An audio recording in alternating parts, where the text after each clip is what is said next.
You steal my spleen. Fine. I steal everything you own. By Geminycain. Chapter 8. Come on. Before the two had run into the city, Tim had asked Cass to give him all of her jewelry and her phone, which she found strange, but she also trusted her brother, so she did, even if the only jewelry she wore was a not-so-fancy ring. When Tim pulled a small flash drive out of seemingly nowhere and stuck it in her phone, she did feel the need to ask. "What you do to it?" she signed. Tim, who had just recovered from a mental breakdown, looked like someone keeping himself on the edge of falling into another one. Signed with hazy movements. "Welcome to Asia." Which, she might not have translated that correctly. After he was done, Tim gave her the phone back and told her to keep the ring out of sight. And then they ran as the sun was starting to go down. Cass had never jumped on roofs in anything other than an armored uniform before. Dick had always described it as flying, but Cass never understood it since all she ever focused on was not letting the suit weigh her down enough to fall. Now, though, she was in a dark, light fabric wrapped dress that moved with the air around her, and it felt like floating rather than falling. There was no mask, so she could feel the wind in her hair. And next to her, her brother ran with the same ease despite the suit he was wearing. Tim had done this before. She remembered when he told her the stories of when she would jump from rooftop to rooftop as a child with his camera, following his heroes, and she had felt excitement as he told the story with such passion that she rarely saw from her brother anymore. It was nice to see it still brought him joy. 1939, Tim mumbled when he looked at his watch. He then took the watch off and put it in his pocket. "Time to hang on," he signed. Cass was confused until Tim went over to the edge of the building where a flagpole was hanging from the corner side and climbed out onto it, with two hands firm on the metal pole as his body dangled. Cass raised her eyebrows but followed him nonetheless. "Why we hanging?" she questioned. Tim smiled. "Lift your leg 3 inches," he said as he lifted his own leg slightly. She gave him a look to ask him why when she heard a bus driving in their direction. "Get ready," he said with a smile. Their feet were up just the right amount for the roof of the bus not to hit them and for the landing to be quiet. Tim took her hand and guided her to sit down. Both his palms were placed behind him as he closed his eyes and let the breeze run through his long hair. Cass saw every little detail in his expression. There was a certain calmness she recognized only came with habit, nostalgia. "You do often?" she asked. Tim opened his eyes and looked at her, then at the road moving along before them. "I used to. Have not done this in a while. When I was a kid, I always took the bus into town the regular way, but when I became Robin, I stopped. I lost my muse, after all." He signed. The scenery around them changed as they entered the streets Cass recognized from roaming on patrol. "I'm going somewhere I feel safe.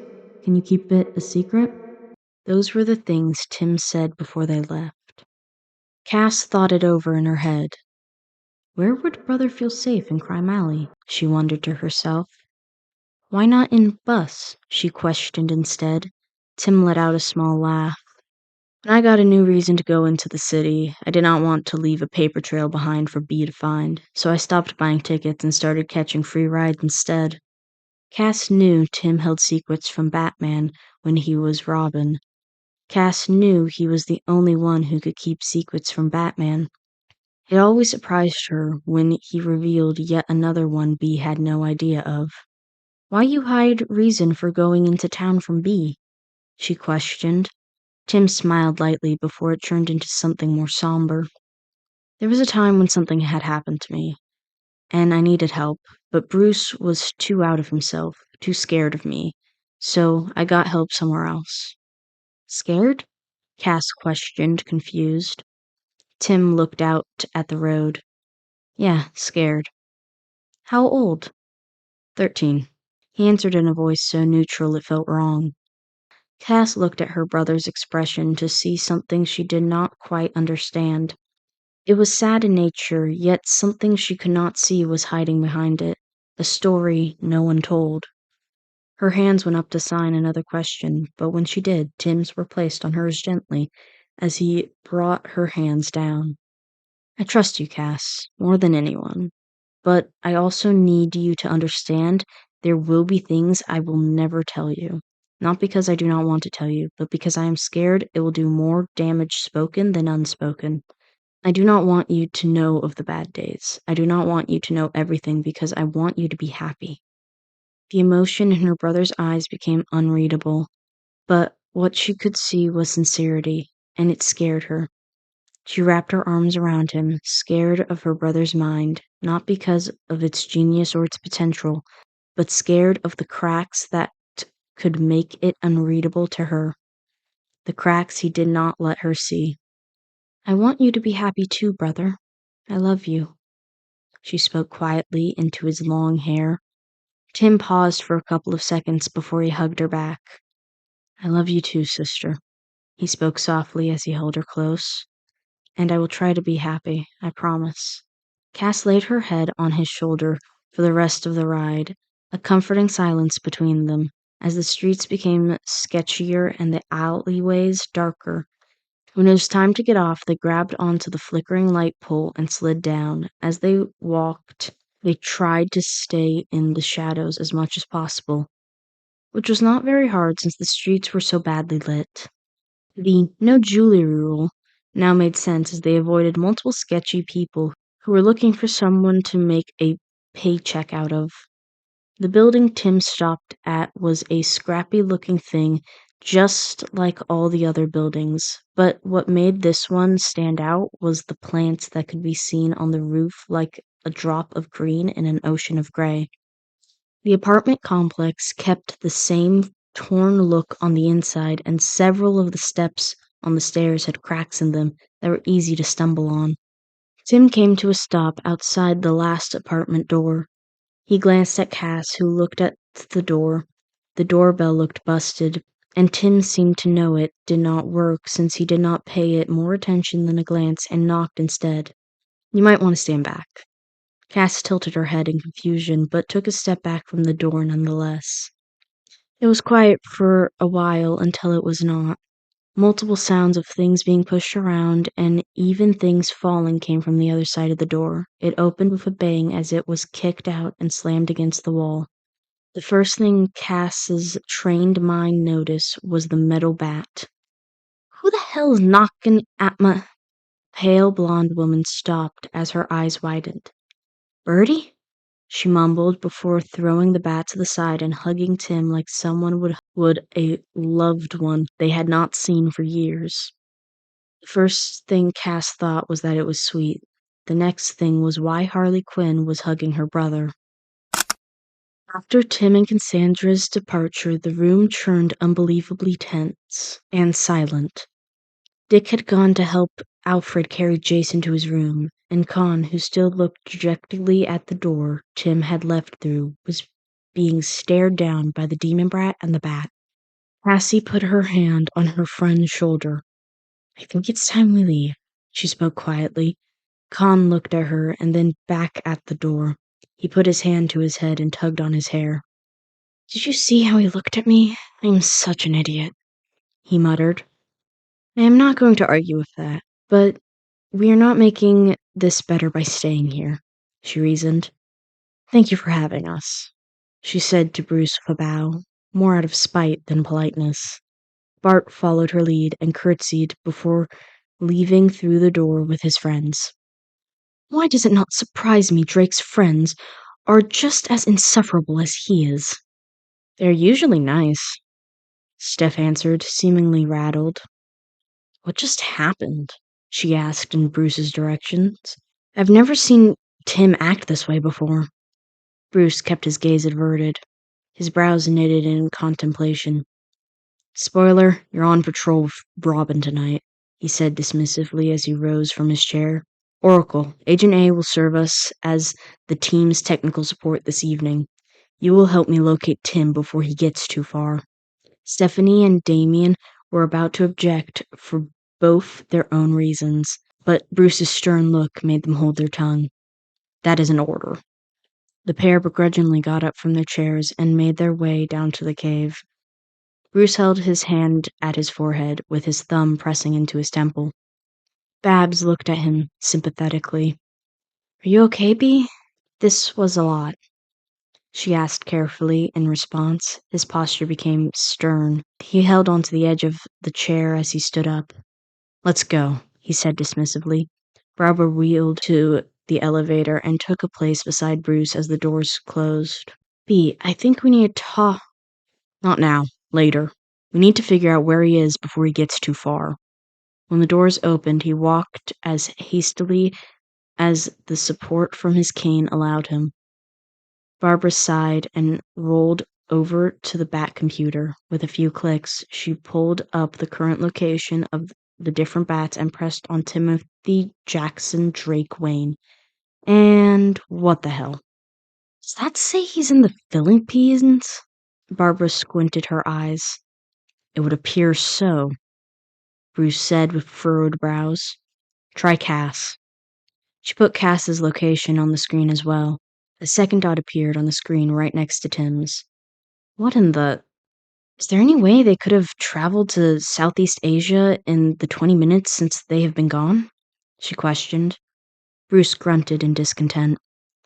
Bouncy and precise steps became audible as Dick came walking with Alfred behind him. Jason is down now. Dick paused and looked around the cave. Where are the others? On patrol, Bruce grumbled. Dick came over to look at the screen. Wait, Tim's in the Philippines again? How did he get there so fast? All eyes shifted to Dick. Again? Yeah, Tim kinda took the bat plane a little after he got back. The tracker on the plane showed him in the Philippines. What would he need there? Babs looked at the dots, looked at their bizarre movements. No, he did not. That little shit, Babs murmured under her breath. All three men gave her bewildered looks. An oracle swear was rare. He's not in the Philippines. Bruce knitted his brows together. If it were not for the slight crease in the corner of his mouth, Barbara would have thought Bruce was angry, but after years of working with him, she knew what it meant. Bruce was worried. Where is he, then? He has been rerouting my trackers. She looked at Bruce. I have no idea where Tim is. Oh, my baby. Harley gave him 2 quick kisses on the cheek. My boy. And 2 more on the forehead. I miss ya, my scrawny ragamuffin. Oh, you gone so big. She kissed him on both cheeks 5 more times in quick succession. Cass became more confused with every second passing by. Rage muffin? She questioned quietly, trying to pronounce the word. It was one of the nicknames Selena called him that Harley had held on to. Harley's eyes widened as she caught sight of Cass. Ooh, is this cutie pie you brought with ya? Are you a hugger? She asked. Cass smiled brightly and nodded, and was then immediately encased in a Harley hug as Tim had come to dub them. This is Cass, Tim introduced when Harley finally let go. My sister. Harley's eyes widened and she practically beamed in excitement. Tim talks about you, Harley all but squealed. Orphan, right? You kicked my ass a couple of months back when I was smashing an a-hole's car in with my bat. You looked so scared with the mask. I would have never guessed you would have been such a sweet potato. Cass hastily moved her head towards Tim. She knows identities? Tim laughed awkwardly and scratched the back of his head. Don't worry, honey. I've known for years, never told a soul, Harley reassured. The big old bat knows I know too, so no worries there. Harley had known ever since what the Joker did to Tim. Over the weeks he was kept in the warehouse, he saw Harley's guilt and regret, so in an act of hope for escape, brief insanity, and or just for the want of someone to talk to besides his torturer, he told her his name. The bruises given in that warehouse were not to Tim alone, and Harley had been scared. Too scared of the monster to leave, too afraid to get help. It was first when Tim was given his smile and eyes became blank, it became too much. Harley ran with the fear of wounds, Arkham, and the broken bones it would cause her, pushed out of her mind.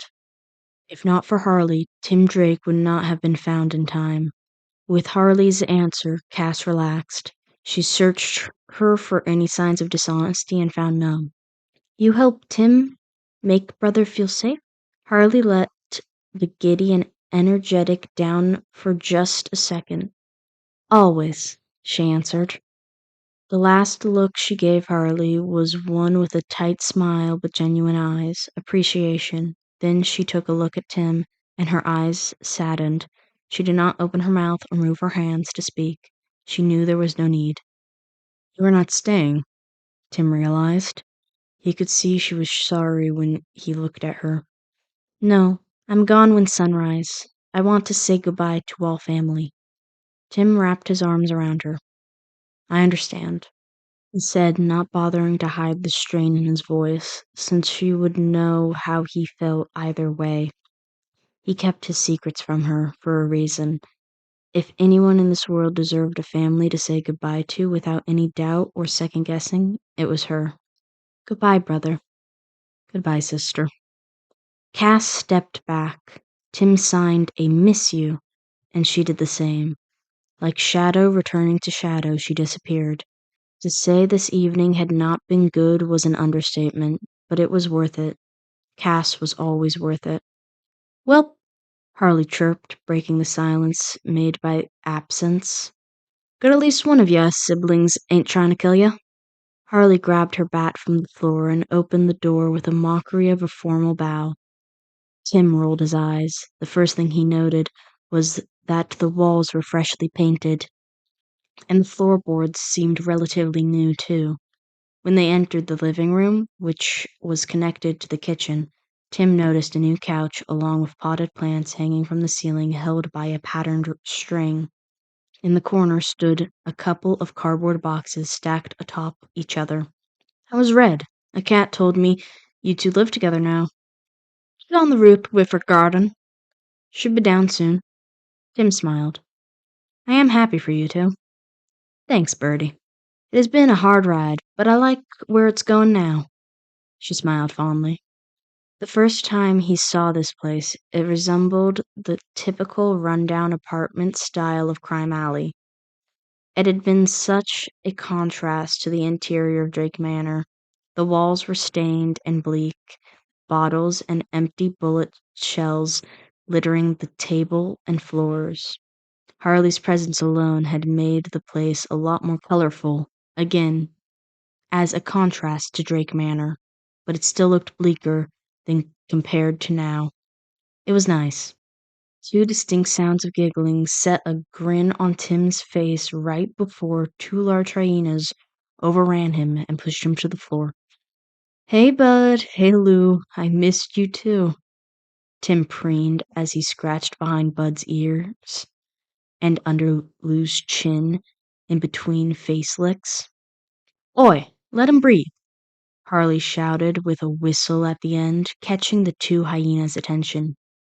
She opened the fridge and pulled out two raw pieces of meat and dangled it in front of them before throwing it to the other side of the room. Lou sat off with one of his hind feet on Tim's stomach, effectively pushing all of the air out of him as the hyenas charged to the other side of the room. You okay there, Bertie? She grinned down at him on the floor with a hand extended. Yep, absolutely fantastic, Tim answered with a strained voice, trying hard to seem unfazed. Do you have any more of those? He asked when he pulled to his feet. What, the meat? You want a nibble? She asked with a raised brow. Not me. Tim held out his hand, and in only a few seconds, Tatey moved from its hiding place in Tim's hair to the palm of his hand. This is Tatey. Titty? What? No! The names do not even sound similar, he exclaimed as the tips of his ears turned red.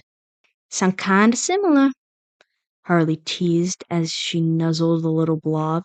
Tatey made a happy sound. Ah, she cooed. The fridge was opened again, and another large steak was pulled out. Do you want me to cut it into pieces for it? No need. Tim put the blob on the kitchen table beside the meat.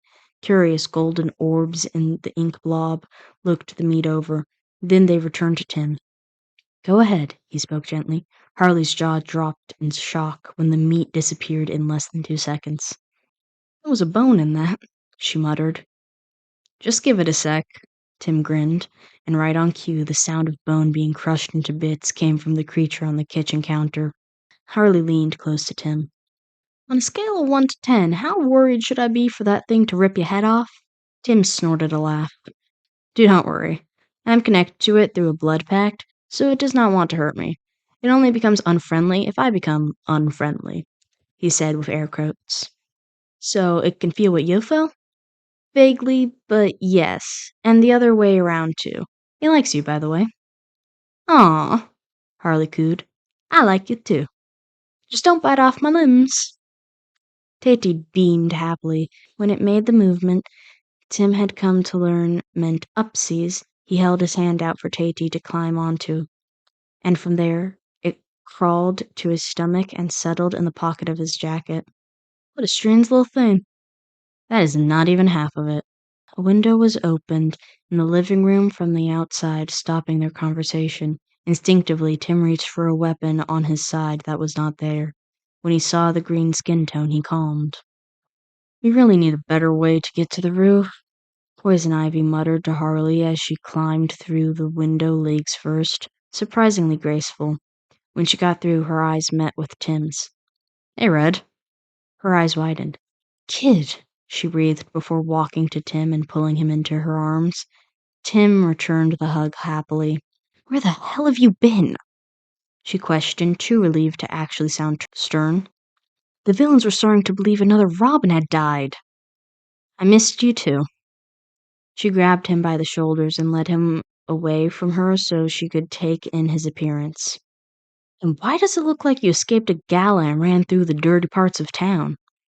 It was a family gathering, actually, Tim said, trying to deliver it in a humorous tone, but the rawness in his throat from the emotions from the evening still strangled him.